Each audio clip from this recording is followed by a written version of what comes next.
Hello friends, hope you all are fine. Today we are going to study our chapter number 5th of class 10th economics. Previous 4 videos are available in the playlist. You may check from there. This is our last video for economics. So let us continue. Consumer rights. देखिए सबसे पहले तो उपभोक्ता अधिकार समझने से पहले हम ये समझते हैं कि कंज्यूमर होता कौन है. Is a person who buys and use a good or services from the market after making a payment. एक वो व्यक्ति जो बाजार से सामान खरीदता है या कोई सर्विस का उपभोग करता है. कब?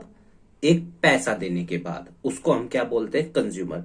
हालांकि वो व्यक्ति भी कंज्यूमर हो सकता है जो बिना पैसे दिए सामान का उपभोग कर रहा है, पर हमेशा याद रखना ऐसे व्यक्तियों की जो ट्रांजैक्शंस होती है वो कभी भी देश की इकोनॉमी में काउंट नहीं होती, जीडीपी में. क्यों? क्योंकि जीडीपी सिर्फ इकोनॉमिक ट्रांजैक्शंस को काउंट करता है. Some common ways by which a consumer may be exploited. एक कंज्यूमर का बाजार के अंदर शोषण आमतौर पर किस तरह से होता है? Underweight and under measurement. जैसे हम बाजार में गए और हमने कहा कि भाई दुकान वाले 1 किलो चीनी दे दे. अब उस व्यक्ति ने 1 किलो चीनी की जगह 900 ग्राम चीनी तोल दी. तो तोलनी थी उसको 1000 ग्राम. अब 100 ग्राम यानी उसने हमारे साथ क्या करा? हमारा एक्सप्लॉइटेशन कर दिया, हमें सामान कम दिया. तो पहला तरीका है ये एक्सप्लॉइटेशन का. दूसरा तरीका होता है कई बार जो प्रोड्यूसर्स होते हैं, जो सेलर्स होते हैं, वो रेट हाई कर देते हैं. उससे कंज्यूमर के साथ एक्सप्लॉइटेशन हो जाता है. सब स्टैंडर्ड क्वालिटी. कंज्यूमर जो खरीदने गया उसे उस क्वालिटी का सामान ना देकर उससे हल्की क्वालिटी का दे दिया, तब उसके साथ एक्सप्लॉइटेशन हो जाता है. डुप्लीकेट आर्टिकल या उसे नकली सामान दे दिया, तब एक कंज्यूमर के साथ एक्सप्लॉइटेशन होता है. Adulteration and impurity. बेकार सामान देना. जैसे आपने देखा होगा दूध तो भाई बहुत प्योर है, बिल्कुल पेवर है, ऐसे कहते हैं ना, पर पानी मिला हुआ है उसमें, तो तब धोखा हो जाता है. इम्प्योर गुड दे दिया. Lack of safety device. Consumer को सामान यूज करने से पहले या उसके इंस्ट्रक्शंस नहीं बताए, या फिर उसको मतलब कि प्रिजर्वेशन नहीं बताई कि कंज्यूमर को क्या क्या चीजें ध्यान में रखनी है, तब हो जाती है गलती. Artificial scarcity. जानबूझ के ये कह दिया कि भाई सामान कम पड़ गया, इस वजह से चीजों के रेट बढ़ रहे हैं, पीछे से माल नहीं आ रहा है, ऐसे बोल देते हैं ना दुकानदार, तब धोखा होता है कंज्यूमर के साथ. False and incomplete information. उसे सही जानकारी ना देना या गलत जानकारी देना, तब उसके साथ एक्सप्लॉइटेशन हो जाता है. जैसे मान लो कि एक्सपायरी डेट को मिटा दिया गया है प्रोडक्ट के ऊपर से, या फिर कि कोई व्यक्ति अगर इलिटरेट है, पढ़ा लिखा नहीं है, अब वो दुकान पे चला जाता है पर वो चीज एक्सपायर हो चुकी है, पर फिर भी वो सेलर उसको बेच देता है. क्यों? उसको पता है कि ये तो पढ़ा लिखा नहीं है, तो इन्फॉर्मेशन उसने गलत दी. Unsatisfactory after sale service. और कई मान लो अगर सामान खरीद लिया कंज्यूमर ने और 2-4 दिन बाद या कुछ समस्या आ गई उसमें, वो दुकान वाला सुनने को तैयार नहीं है, या सेल के जब बेचने के बाद की सर्विस नहीं दे रहा है, तब कंज्यूमर के साथ एक्सप्लॉइटेशन होता है. अब ऐसे में सरकार और देश हमारा कंज्यूमर को प्रोटेक्ट करता है, तो उसको कुछ अधिकार प्राप्त है. लेट अस सी वो कौन कौन से अधिकार है. Right to safety. जब एक कंज्यूमर कोई सामान खरीदने जाता है तो उसका पहला अधिकार है कि उसके साथ उसकी फिजिकल मेंटल सेफ्टी को कोई हार्म ना पहुंचे. कहने का मतलब है जो सेलर है वो उसका एक्सप्लॉइटेशन फिजिकली और मेंटली नहीं कर सकता. Right to be informed. उसको उस प्रोडक्ट की सारी जानकारी बिल्कुल सही सही देनी पड़ेगी. ये भी एक कंज्यूमर का राइट है. तभी आपने देखा होगा हर प्रोडक्ट के ऊपर मैन्युफैक्चरिंग डेट, बॉक्स नंबर, कब बना, कब वो एक्सपायर होगा, ठीक है ना, और किस फैक्ट्री में बना, क्या क्या इंग्रेडिएंट्स हैं, कौन सी कंपनी ने वो बनाया, इसके फायदे क्या है, इसके नुकसान क्या है, सब कुछ मेंशन होता है. क्यों? क्योंकि ये राइट टू बी इन्फॉर्म्ड एक कंज्यूमर का अधिकार है. Right to choice. अब देखो हम अपनी मन मर्जी से सामान खरीदेंगे. प्रोड्यूसर, बेचने वाला या बनाने वाला हमें बाउंड नहीं कर सकता सामान को खरीदने के लिए. Right to seek redressal. और अगर हमारे साथ धोखा होता है कंज्यूमर के साथ तो वो क्या कर सकता है? उसकी सुनवाई होनी चाहिए. Right to represent act. और अगर मान लो उसके पास धन नहीं है या किसी भी चीज का अभाव है तो सरकार उसके ब्याह पे उसको रिप्रेजेंट करे, ठीक है ना, सरकारी वकील देकर, वो सब चीजें.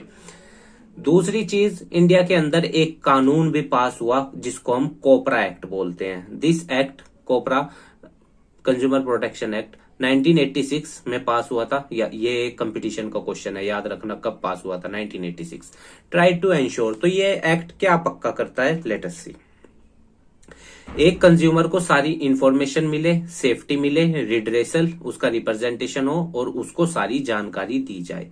ये एक्ट ये कहता है कि एक बेचने वाले को, एक सेलर को ये सब जानकारियां अपने माइंड में रखनी है जब वो अपना प्रोडक्ट बेच रहा है। Under COPRA, a three-tier quasi-judicial machinery at district, state and national level. District redressal court, state level redressal court and national level redressal court. हम यहाँ तीनों में अप्रोच करते हैं डिपेंड अपॉन दी लॉस, कि उस लॉस का अमाउंट कितना है। Helps in solving consumer disputes, ये कंज्यूमर डिस्प्यूट्स को सॉल्व करने में मदद करती है। Consumer movement with its different organization helps in exerting pressures on businesses, firm as well as the government to correct their conduct which may be against the interest of the consumer at large. जो consumer आंदोलन होते हैं, उपभोक्ता आंदोलन, या फिर जो संस्थाएं होती हैं जो उपभोक्ताओं के लिए, कंज्यूमर्स के लिए काम करती हैं, वो दबाव बनाती हैं बिजनेसेस फर्म पर और गवर्नमेंट पर, ताकि गवर्नमेंट उनके प्रोटेक्शन के लिए पॉलिसीज बनाए और बिजनेस फर्म उनका एक्सप्लॉयटेशन ना कर सके। इसलिए वो क्या करते हैं, प्रेशर बनाते हैं। और ये कानून पास हुआ right to information act 2005, RTI act भी बोलते हैं इसके अंदर इसको हम। This act give rights to the citizen to have information about the government departments, their policies, practices and procedures. सरकार के बारे में जानकारी या सरकार के किसी दफ्तर के बारे में जानकारी ली जा सकती है। अच्छा, आरटीआई के बारे में मैं आपको थोड़ा सा और बताता हूँ।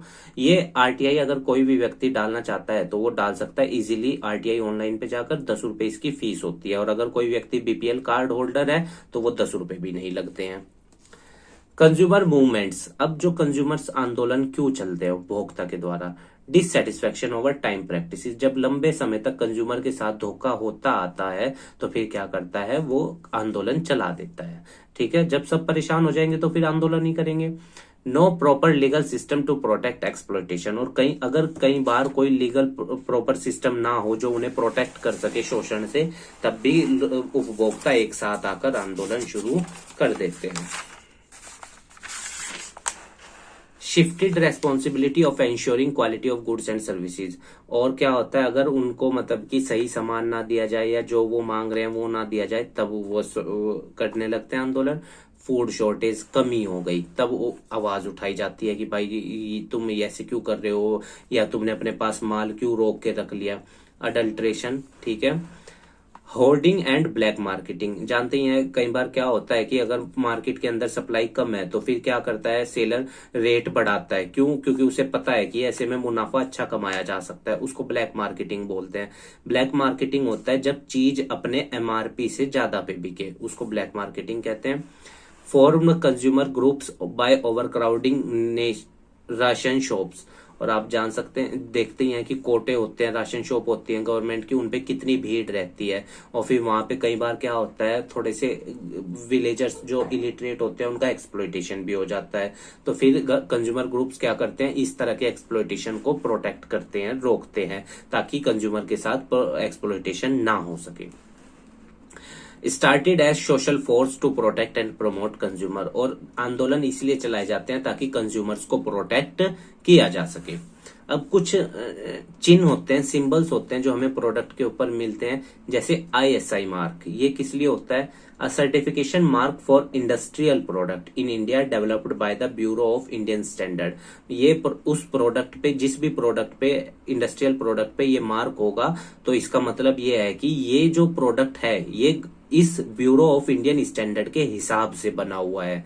तो हमें याद रखिएगा, जब भी एज अ रेशनल कंज्यूमर अगर हम कुछ खरीदें तो हमें गवर्नमेंट्स के जो लीगल मार्क्स होते हैं या सिंबल्स होते हैं वो चेक कर लेने चाहिए प्रोडक्ट्स पर, और अच्छे से पढ़ना भी चाहिए कि कोई फॉल्स इंफॉर्मेशन न लिखी हो।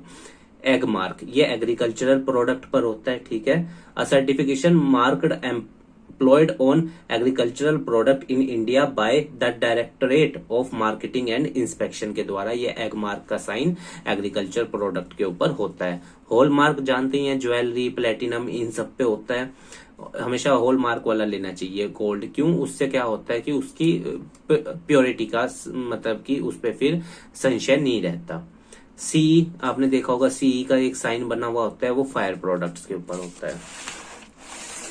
अब देखो, हमने ये तो पढ़ लिया कि कैसे कंज्यूमर को प्रोटेक्ट किया जाता है या उसके अधिकार क्या है। अब यहाँ पे कुछ जिम्मेदारियां भी हैं कंज्यूमर की, जैसे a consumer must check for a certification of quality such as ISI mark, Agmark और हॉल मार्क।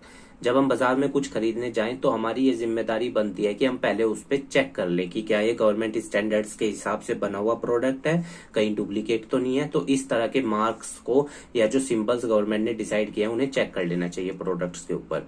सेकेंड पॉइंट जो एक कंज्यूमर को याद रखना चाहिए, consumer must ensure that they receive a valid bill. ये हमारी सबसे पहली जिम्मेदारी है कि हमें ये वहां जाकर जब भी हम दुकान पे कुछ खरीदें बिल लें। क्यों? क्योंकि देखो, हम बिल नहीं कटवाते वो GST से बचने के चक्कर में या जो भी टैक्स लगते हैं। अब वो सारा पैसा क्या होता है, वो ब्लैक मनी में, क्योंकि देश में गवर्नमेंट की नजर में वो ट्रांजेक्शन काउंट ही नहीं हुई जब हमने बिल ही नहीं कटवाया। तो सबसे पहले दूसरी जिम्मेदारी, हमें बिल लेना चाहिए कोई भी चीज हम खरीद रहे हैं। उससे क्या होता है, भले ही हमारी जेब से 1-2 रुपए फालतू जाए, पर एटलीस्ट वो पूरा तो नहीं ब्लैक होगा ना वो पैसा। सरकार को नोटिस तो रहेगा ना कि हाँ भाई ये ट्रांजेक्शन हुई थी इस जगह और इतना पैसा आया है। तो बिल जरूर लेना चाहिए। The consumer should not allow a salesman to force him her to buy a particular brand. और एक कंज्यूमर को कभी भी बेचने वाले को, सेल्समैन को, ये अलाउ नहीं करना चाहिए कि वो उसे अपना प्रोडक्ट जबरदस्ती बेच जाए। अगर कंज्यूमर को पसंद है तो ही खरीदे, नहीं तो ना खरीदे, बाउंड ना हो खरीदने के लिए। Consumer should not buy goods blindly, और अंधे बन के नहीं खरीदना है, समझदार बन के खरीदना है। ट्रस्ट मतलब कि एकदम इतना ज्यादा शो नहीं कर लेना है, क्योंकि बेचने वाला तो देखो अपनी चीज को अच्छा बताएगा ही। Consumer should make full use of their reason while buying things, और क्या मतलब कि जब वो कुछ खरीदने जाएं तो सोच समझ के खरीदें, ताकि जैसे मान लो, क्योंकि अगर हम मुझे जरूरत नहीं है और मैं प्रोडक्ट्स खरीद लूं तो वो वेस्टेज ऑफ मनी है, उससे ज्यादा तो कुछ नहीं होगा। तो ठीक है गाइज, आपको ये चैप्टर समझ में आया होगा, आशा है, ऐसी हमें होप है। तो और बाकी अगर आपकी कोई इस चैप्टर से रिलेटेड कोई क्वेरी है तो आप हमें कमेंट बॉक्स में बता दीजिएगा, हम उसका आंसर देने की पूरी कोशिश करेंगे।